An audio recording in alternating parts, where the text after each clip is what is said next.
Commodity roundup में आपका स्वागत है। मैं हूं मनीषा गुप्ता और आज बात करेंगे खाने के तेलों पर, जहां पर इंपोर्ट ड्यूटी की जो छूट है वो उसकी सीमा सरकार ने यहां पर और भी बढ़ा दी है और 31 मार्च 2023 तक अब इसे बढ़ा दिया गया है।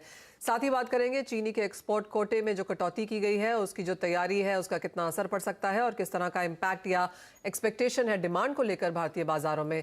साथ ही रुपए पे भी बात करेंगे, जहां पर डॉलर के मुकाबले रुपए में कमजोरी आज भी जारी है। जो फ्राइडे की क्लोजिंग थी उसके और भी नीचे आज हमने यहां पर रुपया फिर से खुलता हुआ देखा है।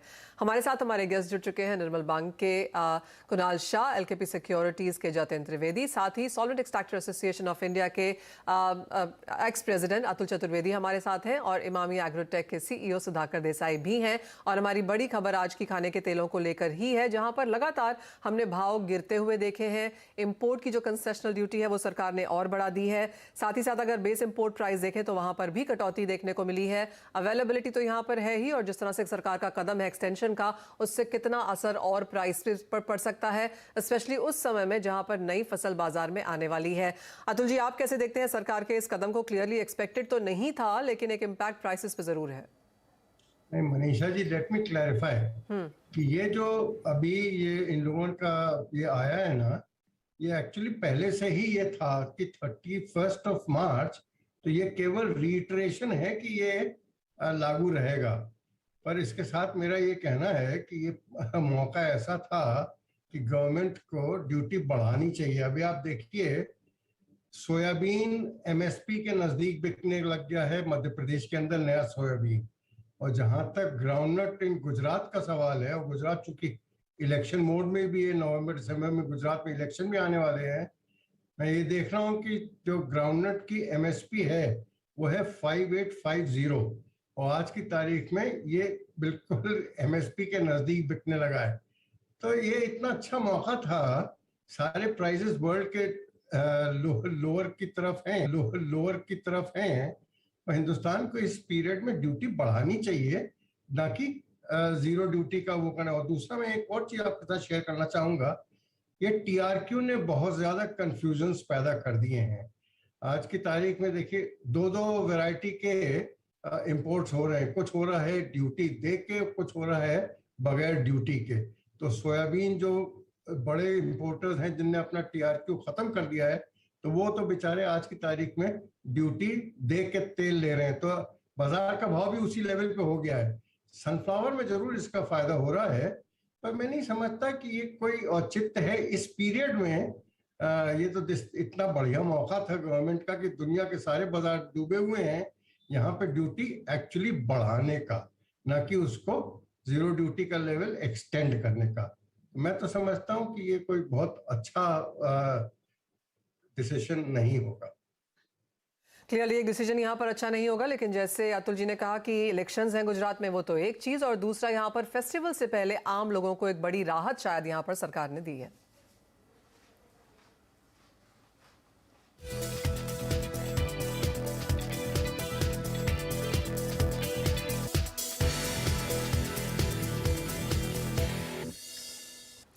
बड़ी चीज जैसे अतुल जी ने कहा कि यही है कि एमएसपी के आसपास अब यहाँ पर भाव आते हुए नजर आए हैं, और ये इस तरह की गिरावट है जहां पर हमने multi year all time high से भाव गिरते हुए देखे हैं। एक बड़ी इंपॉर्टेंट चीज ये है कि भारत यहाँ पर सबसे बड़ा इंपोर्टर है, विश्व में सबसे बड़ा सेकेंड लार्जेस्ट कंज्यूमर भी है खाने के तेलों का। तो सुधाकर जी, क्या मायने हैं इसके? अगले 6 महीने तक भी हम लोअर ड्यूटी पे यहाँ पर इंपोर्ट करते रहेंगे? भाव ऑलरेडी यहाँ पर 40-45% अपने हाई से गिर चुके हैं, तो क्या एक flood, excess supplies, excess imports हम भारत में होता हुआ देख रहे हैं? हाँ जी Manisha ji, thank you very much. But इसमें एक्सेस इंपोर्ट की बात नहीं है, बट एक्चुअली फेस्टिवल डिमांड, जैसे अक्टूबर तक तो इंपोर्ट्स अच्छा रहेगा, उसके बाद हमारा खरीफ क्रॉप चालू हो जाएगा। तो I think at this time supply is not the issue. As you said that 50% market means a lot to the consumer, to the allied industry, to the bakery, to the biscuit, to the soap, to the sweet and namkeen. So I think that gradually the discussion has to shift from consumers to farmer and the industry, both put together. I think I can see that trend seeing, and much of these policies actually depend on the price outlook, right? In case we feel that the prices are going to go down much more, obviously then the discussion about the duties, etc., will come up. I feel the market has done enough due to the Chinese situation, recession, inflation, and high interest rates. But going ahead, palm especially should get some support because Togo spread is $200, spread with soya is about $350. Destination demand is robust, and the peak production months will be over by October, and that's exactly when our crops will come in. And biofuel margins in US are fantastic. So I see some factors wherein why the market needs to be stable. And as far as our response to this is concerned, I feel that whatever measures the government of India has taken in a panic situation, I don't mind saying that, to put stock controls, to put stop domestic exchanges, etc. I think government has done a fantastic job following the market prices and MRP so closely, as you know. Now is the time to unlock. ये सब चीजें unlock करके अभी we should look at the broader business picture. And I feel in like Indonesia, within 45 days, the discussion has moved, the needle has moved from consumer to farmer. So यहाँ भी अपने crops जैसे MSP को touch करेंगे. I think as IVPA we had suggested a dynamic slab system. अगर वो accept करे या ना करे, in reality वही लागू होता है, which is कि prices MSP के तरफ जाएंगे, तो discussion should be about duty increase, moderate. I would say the word is really balanced. I think not only India but all the world has to remember today you have to balance between farmers and consumers and the industry, no doubt about it. जैसे आपने कहा एक balance create करना यहाँ पर बहुत जरूरी है. एज ऑफ नाउ शायद सरकार यहाँ पर कंज्यूमर के बारे में सोच रही है, लेकिन बहुत जल्दी किसान के बारे में सोचना पड़ेगा, क्योंकि आवक बाजार में आएगी और इलेक्शंस अगर हैं तो वो सिर्फ कंज्यूमर्स नहीं, फार्मर्स की तरफ से, यानी कि रूरल एरिया भी यहाँ पर देखना होगा. अतुल जी, 3 चीजें यहाँ पर, अगर 3 फिगर्स आप हमें दे पाएं. जिस तरह से इम्पोर्ट ड्यूटी का सेशनल एक्सटेंशन हमने यहाँ पर आता हुआ देखा है ड्यूटी का, किस तरह के इंपोर्ट्स हम देखेंगे, कितनी मांग है भारतीय बाजारों में फिलहाल, और अब इसका, क्योंकि अब हमें पता है कि अगले 6 महीने तक इस ड्यूटी के साथ काम करना है, किस तरह के प्राइसेस रह सकते हैं? हाँ, तक पाम का सवाल है, मैं समझता हूँ पाम बहुत बढ़िया प्राइस लेवल्स पे है, मतलब $800-850 का लेवल है. तो this is a very good price. तो 80-85 रुपए किलो का पामोलिन, मैं समझता हूँ इसकी डिमांड तो डेफिनेटली स्ट्रांग रहेगी. सोयाबीन तेल भी आज की तारीख में 110 रुपए के आसपास किलो पे आ गया है, जो ऊपर में 130-140 कुछ हुआ करता था. तो मैं समझता हूँ इससे डिमांड तो अपनी स्ट्रांग रहेगी, बट किसानों को कितना इतना इसका फायदा होगा, ये $1 मिलियन क्वेश्चन है. और मैं समझता हूँ जहां तक इंपोर्ट्स का सवाल है, इस साल हम लोगों का back of the envelope calculation ये है कि हिंदुस्तान करीबन 13.5 मिलियन टन के आसपास अपना इंपोर्ट होगा, जो कि last year about 13 million ton था. तो मैं समझता हूँ इंपोर्ट्स तो अपने नॉर्मल कोर्स में रहेंगे, बट इस साल जो अभी तक तो रिपोर्ट्स आ रही हैं खरीफ क्रॉप की, वो अच्छी ही आ रही हैं.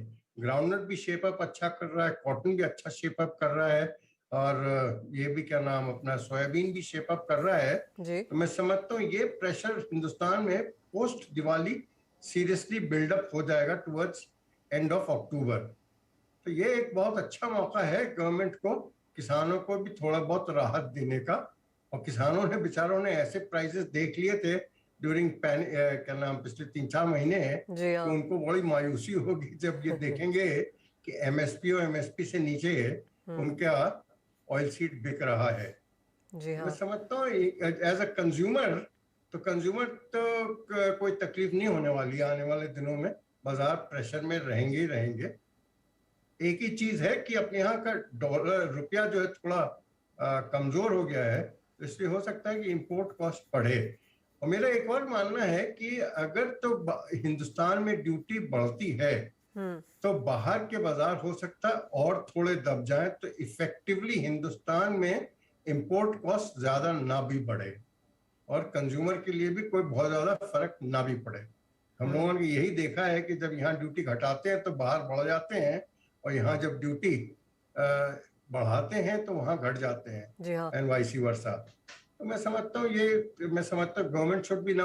और जहां तक इसका सवाल है कि ड्यूटी कैसे बढ़ाएं, तो एक चीज मैं आपके साथ शेयर करूंगा। There is something called AIDC, okay. Agriculture infrastructure development cess. तो गवर्नमेंट उसको बढ़ा सकती है। अगर ड्यूटी का उन्होंने कस्टम्स ड्यूटी का 0 का कर दिया है अप टू मार्च, पर AIDC के रूप से ये ड्यूटी बढ़ा सकते हैं। मैं समझता हूँ शायद गवर्नमेंट में ये थिंकिंग चल भी रही होगी। ओके, तो आज हमने कुछ नया सीखा कि एक AIDC रूट भी होता है जिसको हम देख सकते हैं यहाँ पर, और शायद वहां पर कोई डेवलपमेंट आगे जाके आते हुए नजर भी आए। सुधाकर जी, एक फाइनल सवाल आपसे भी है, आपको क्या लगता है सरकार कुछ स्टेप लेगी? जिस तरह से प्राइसेस गिर रहे हैं शायद और गिर सकते हैं, जैसे अतुल जी ने भी कहा कि एक बार दिवाली की मांग खत्म हो गई तो फिर शायद हम यहाँ पर और भी प्रेशर प्राइसेस में आता हुआ देखें। हाँ जी, जरूर। I want to reintroduce the mantra balance. So जब प्राइसेस गिर जाएंगे, मतलब और ज़्यादा for whatever reason, I think the government will have to intervene to say by whatever be the mechanism. If it is the AIDC, agriculture cess, I think all the more reason agriculture cess income should be plowed back into the same industry for the growth of self-sufficiency with the longer term goal. But government कुछ कर सकता है जरूर. I mean, there is always a way. But only thing that government should avoid, or we all should avoid, is the knee-jerk and flip-flop reactions. क्योंकि जैसे अभी seed का दाम बहुत ज़्यादा हो जाता है तो हम मील पे इंपोर्ट कर देते हैं. Then we cry saying that we got 1 million ton more excess seed, not knowing what to do, and then we say that we are uncompetitive in the export market. So I want to get back to the mantra that we have to have really the intellectual and industry recommendations to be able to resolve the issues for all stakeholders, and one direction movement, not only India but Indonesia, any country if you see, one directional pull of the tug of war is going to be a problem. I say yes, duties can increase but moderately. जी हाँ, आपकी बात मुझे totally समझ में आई कि सरकार को हमने यहाँ पर प्रोएक्टिव होता हुआ देखा है और सभी सरकारों को देखा है, लेकिन ये सबसे बेहतरीन एक सुझाव होगा कि स्टेक होल्डर्स को सभी को साथ लेके चला जाए, अदरवाइज यहाँ पर बैलेंस शायद नहीं बनेगा। हमने चाहे वो इंडियन मार्केट्स हैं, इंडोनेशिया है या बाकी कंट्रीज हैं जहाँ पर बहुत सारे मेजर्स इस बार लगते हुए देखे, तो एक चीज़ है कि बैलेंस बनाना, रोल आउट करना और सभी स्टेक होल्डर्स को लेकर साथ चलना, अगर ये काम हो तो क्लियरली बाजार यहाँ पर काफी बैलेंस रहेंगे। अतुल जी, सुधाकर जी, बहुत शुक्रिया इस चर्चा में जुड़ने के लिए। तो क्लियरली कुछ इंपैक्ट यहाँ पर आ सकता है। इंपोर्ट शायद हम हल्का सा ज्यादा होता हुआ देखें पिछले साल के मुकाबले, और भावों में MSP के आसपास यहाँ पर भाव ऑलरेडी पहुंचते हुए नजर आ रहे हैं। अगर सरकार की तरफ से कोई मूव नहीं आता तो भाव शायद उसके आसपास भी आएंगे, नीचे आ सकते हैं, जो किसानों के लिए बेहतरीन नहीं होगा। स्वागत है आपका। बात अब यहाँ पर कच्चे तेल की कर लेते हैं, जहाँ पर 7% की गिरावट सितंबर में देखने को मिली, 20% की गिरावट पिछले क्वार्टर में, लेकिन अक्टूबर का महीना यहाँ पर बेहतर स्टार्ट हुआ है। कुणाल, कैसे देखते हैं आप ये करंट प्राइसेस? क्या ये तेजी ओपेक की मीटिंग तक ही बरकरार है या फिर ओवरऑल चार्ट्स पे कैसे दिखता है? नहीं मनीषा जी, ये अभी यहाँ से क्रूड ऑयल का बॉटम फॉर्मेशन हो गया है और यहाँ से क्रूड ऑयल बढ़ने वाला है, 95 to 90 डॉलर्स के लेवल्स आने वाले हैं। So it's not a good news for country like India, but this is the fact. This cartel is OPEC plus dominated by Russia. Saudi Arabia को US ने बहुत बार प्रेशराइज किया ऑयल का production बढ़ाने के लिए, but Saudi Arabia did not increase oil production. So US ने अपना ऑयल का रिजर्व बेचा और उसके बाद ये जो स्लो डाउन आया उसके कारण ऑयल नीचे आया है। अभी OPEC प्लस जो बात वीकेंड में जो उन्होंने स्टेटमेंट दी है, they are planning to cut 1 million barrels of oil production. So as of today, oil market is in a deficit of 6 lakh barrels. So अगर 1 million barrel का production cut होता है, so this will lead to 1.6 million barrels of production cut, which is huge. So this will cause abrupt spike in oil prices. अच्छा नहीं है, but at the time when inflation is concern for everyone, अगर OPEC production cut जो उन्होंने बोला है ऐसा ही करता है, तो oil कल 6,900 6,950 हो जाएगा। So मैं आज ऑयल में बाई कॉल दे रहा हूँ 6,700 पे आप बाई कीजिए, स्टॉप लॉस रखिए 65.90 का और टारगेट रखिए 6,900 6,950 का। ऑलराइट, आज के लिए तो बाय कॉल है। जतिन, स्लाइटली लॉन्गर टर्म के लिए क्या करना चाहेंगे आप? मनीषा, एज ऑफ नाउ देखें तो पिछले एक हफ्ते से एक रेंज में है क्रूड ऑयल का प्राइसेस जो है, हालांकि वॉलेटाइल रेंज है, अराउंड हायर साइड 6750 है और लोअर एंड पे 6500। ये जो 250-300 पॉइंट की जो रेंज है उसके अंदर ट्रेड करते हुए ज़्यादा कर देखने मिल रहा है।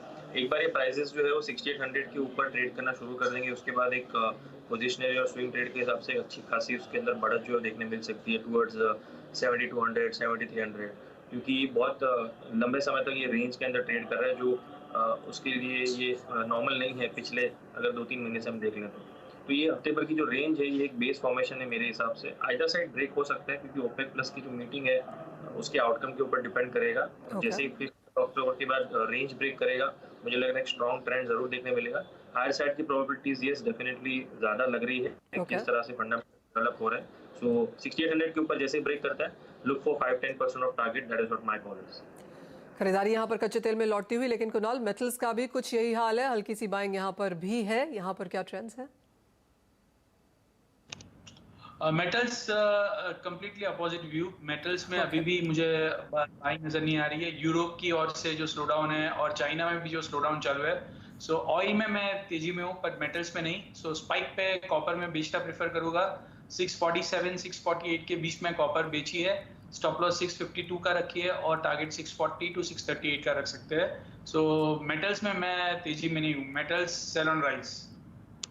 सोने चांदी में कैसे देखते हैं आप जतिन? क्या यहाँ पर भी कुछ इसी लिहाज है, क्योंकि जो तेजी है वो डॉलर में गिरावट की वजह से है, क्या ये जारी रह सकती है? कंटिन्यू रहना चाहिए। जिस तरह से लास्ट वीक डॉलर में अच्छी खासी प्रॉफिट बुकिंग देखने मिली, मुझे लग रहा है 110-110-50 के जो लेवल्स है डॉलर इंडेक्स में जरूर एक बार के लिए टेस्ट करने जा सकता है और उसके बाद वहां से फिर से एक बार रिव्यू जरूर करना रहेगा डॉलर इंडेक्स के चाल को। ये मोमेंटम जो उसकी वजह से ही हम देख रहे हैं डॉलर इंडेक्स के वीकनेस के कारण गोल्ड और सिल्वर दोनों के अंदर आज एक स्ट्रॉन्ग पॉजिटिविटी का कारोबार है। मुझे लग रहा है सिल्वर जो है उसकी आउट परफॉर्मेंस जारी रहनी चाहिए। जिस तरह से आज 1000 पॉइंट की जो बाउंस है 300-400 पॉइंट की अगर यहाँ से मुनाफा वसूली आती है तो वहाँ पर री एंट्री कर लेना चाहिए। 57,300-400 is my line of support for today. Intraday traders के लिए 57,000 का स्टॉप लॉस रहेगा। 57,400 के आसपास बाइंग कॉल रहेगा। 58,200 के टारगेट्स के हिसाब से इंट्राडे ट्रेडर्स के लिए बाइंग अपॉर्चुनिटी है। और इनफैक्ट ये होल वीक जो मुझे लग रहा है थोड़ा पॉजिटिविटी रहना चाहिए क्योंकि नॉन फार्म पेरोल्स की जो डेटा है जो वीकेंड फ्राइडे को आएंगे नॉन फार्म पेरोल्स के डेटा वो एक्सपेक्टेड है कि कम आने वाले हैं। तो जब तक डेटा बाहर नहीं आते तब तक ये पॉजिटिव ट्रिगर है। And yes of course dollar index के मोमेंटम अगर स्ट्रांगली अगर एक 50 बेसिस पॉइंट की अगर हाइक 50 पैसा अगर ज्यादा बढ़ जाता है, 50 सेंट्स अगर ज्यादा बढ़ जाता है डॉलर इंडेक्स एकदम से, तो वहां पर तुरंत एग्जिट कर लेना चाहिए क्योंकि ये एक बड़ा ट्रिगर है नेगेटिव का गोल्ड और सिल्वर के लिए और कोई ट्रिगर्स नहीं है नेगेटिव। Point taken.